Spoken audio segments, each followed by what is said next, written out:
Hi, my name is Ralph Montero. I'm with Vishay, and I'm here at APEC. We're demoing two products. One of them is the SIC 645. It's a 50 amp DrMOS product that also reports current. So you can see what it's doing here. This is a new requirement from Intel. What it needs to do is the DrMOS product, which is used in a multi-phase buck converter, needs to also report how much current is being used per phase. And here you can see the inductor current and the emulated current from the driver MOS. So what we do is we sense current flowing through the low side MOSFET, and that's how we emulate the inductor current.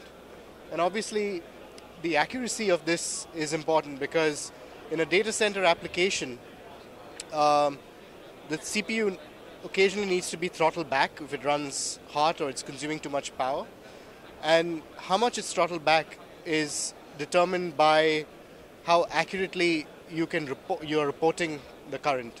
So if in the prior systems it was done using inductor DCR sensing, which is about 7% accurate at most, and now this accuracy is in the range of 2%. You can see it's obviously at lighter loads the accuracy is not as good, but as you see, as you go to the heavier loads, the accuracy keeps improving.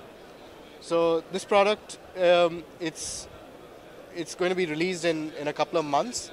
And what we're doing here is, you can see we are measuring the inductor current using a current probe, and that's reported on the top.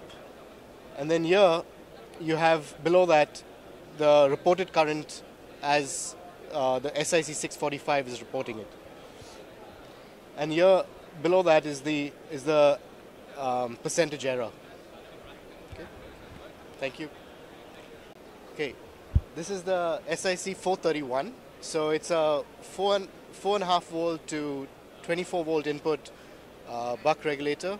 It's capable of up to 20 amps and up to 60 watts of output power. So you can see how tiny the device is. It's actually dominated, the entire board's dominated by the inductor, and at the side of the inductor you'll see the part. It's at a 4x4, and that tiny package is able to deliver 60 watts or 20 amps because of the FETs we have in there. So it's a constant on-time part, very fast transient response, and what's cool about it is the compensation's integrated. So the customer doesn't have to be worried about calculation of compensation components, and it does not even require, even though it's a constant on time, it doesn't require ripple injection, even if ceramic output capacitors are used. So very low ESR and still works without compensation. And the part also has just 50 microamps of quiescent current. So when the part is not switching, it doesn't consume much power. So what we're showing here is a efficiency comparison. You can see over the entire load range, we are more efficient than the competitor device.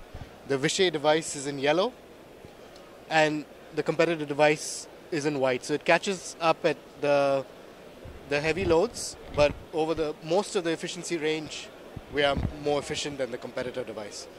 The competitor device is also in a 5x6 package, whereas we are in a 4x4. So pretty much 1/2 of the area, package area.